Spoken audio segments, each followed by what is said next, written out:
Hi, this is Sherinian here at the Social Good Summit 2011, talking to Alec, who just came off stage after a provocative and really interesting conversation. Thank you, Alec, for the time. You brought up a couple of interesting points that I'd like to share with the people who are watching this from their computers or their mobile devices all around the world. You talked a lot about how social media and technology is changing diplomacy around the world. What does a diplomat today need to understand about social media, new media, and technology? So it used to be the case that diplomats could principally interact with the elites, with ministers, with CEOs, with the people who are calling the shots in their countries. The point today is that with the devolution of power from hierarchies to citizens, the people who are calling the shots in the countries aren't necessarily the people with the $3,000 suits. They aren't necessarily the government ministers.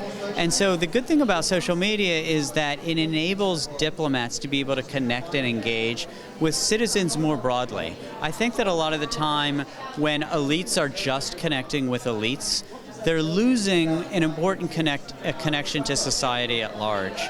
And so I think it's a really good way for people to get the pulse of people who are not government ministers or CEOs. You said that social media is a way for diplomats and governments to listen as much as to push out information.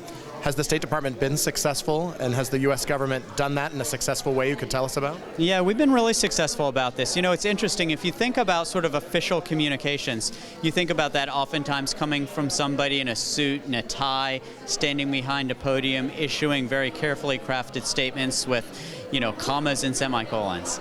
But one of the things that we've recognized, and this actually comes from Hillary Clinton personally, she recognizes that a majority of the world is now under the age of 30, and that they get information and they synthesize information over digital platforms. So it's not good enough anymore to just issue a press release, but we've got to push our diplomats into social media spaces and admonish them to remember that they just have one mouth and two ears, and to use it not just to quote-unquote push out a message, but to listen to people and to understand the connective tissue within society.